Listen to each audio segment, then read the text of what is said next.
Hey everybody, welcome to the channel, Arcade Bait. Um, Going to be talking to you today about the best build that you can have for your TAQ 56 rifle.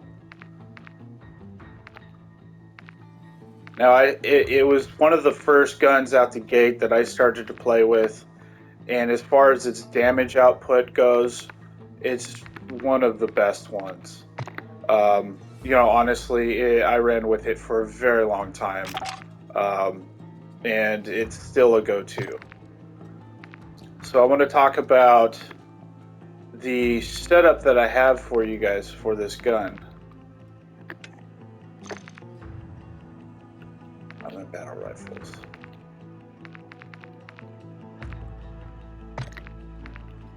All right, let's jump in. So I played around with a combination of different underbarrels and different muzzles, with the major focus in countering the gun's natural recoil. Some guns like to jump around and move around in different directions, have a stronger horizontal recoil, vertical recoil.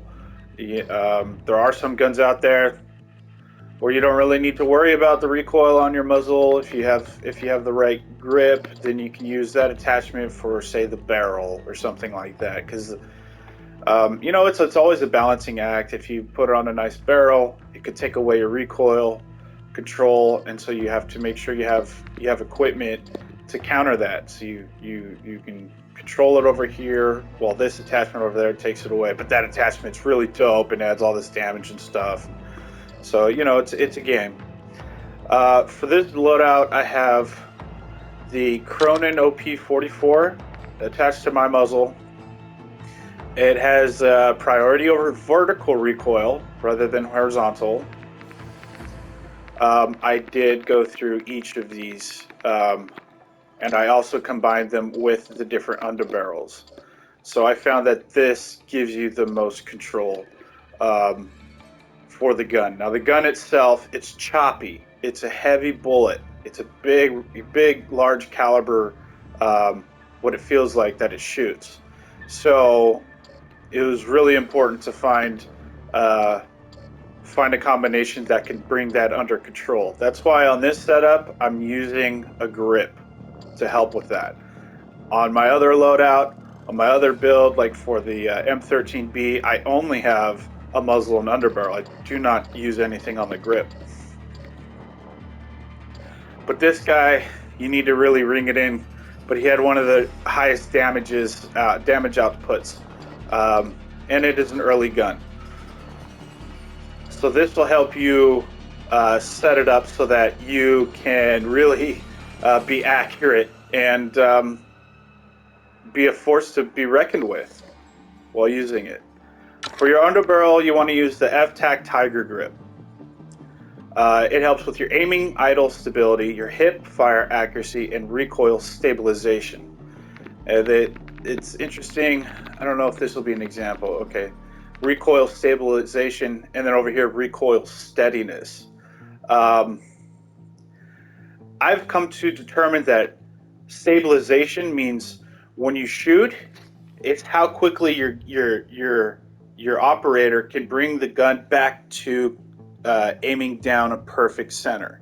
You pull the trigger, gun goes wild, and then his arms will bring it back to a perfect center. I think that's what I believe that recoil stabilization is. Now, recoil steadiness would be for as you're pulling the trigger, it keeps the recoil reaction constant. So say the recoil reaction is to pop your gun vertically a half an inch. Well, the recoil steadiness makes it so that every bullet, it's a half inch.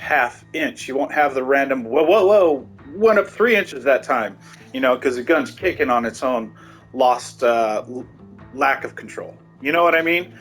So that's something for you guys to think about when you're looking at the definitions between the two of these.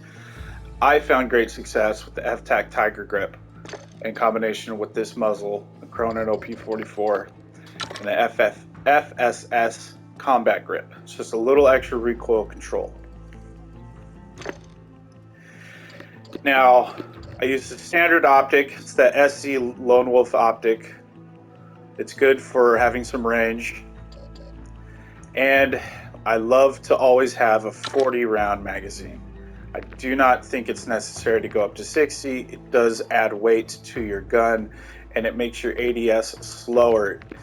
You can tell they both say the same thing, but when you scan over the 60 round mag, you can see that red bar over mobility and handling go bigger.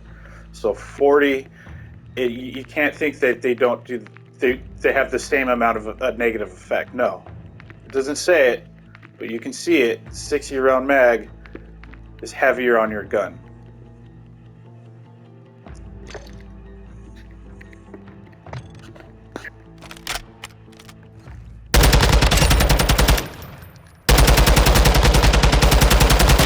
Wasn't really aiming well on that guy back there.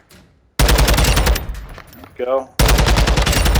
All you have to do is pull the joystick down a little bit. So as soon as you start to pull the trigger, you just pull down on the joystick. And it counters the vertical recoil that I don't think, most guns you can't avoid. It's just a matter of mitigating it. Like my M13 build, there's very little vertical recoil. So I barely have to apply a downward stroke, like a brush stroke. On this gun, it's a little bit heavier, but that's all you have to do is apply a little down. You don't have to worry about left or right. You don't have to maintain any type of like, oh, I got to balance it center as I'm dancing around. No, just put it on target and just pull down.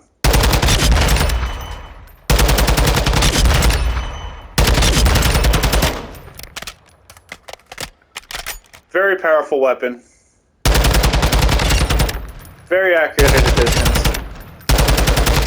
And it wins in a gunfight from here to the wall. If you and somebody else run around a corner and run right into each other, you will kill them first. Just hold the trigger down on their body. They will die before you die. It has a really good kill rate. Time to death. Time to kill. It has a really good time to kill rate, and that's actually what I like to choose or look into about any gun that I choose to go with. It has to have a good time to kill ratio on it. Speaking of, I think this FTAQ is probably one of the highest time to kill ratios in the game, and it counts as a pistol. I mean, seriously, dead. So fast, dead. So, thank you, and hopefully give me a like and a subscribe, and I'll have more videos for you shortly. And I lost something there. All right, thank you, everybody. Take care.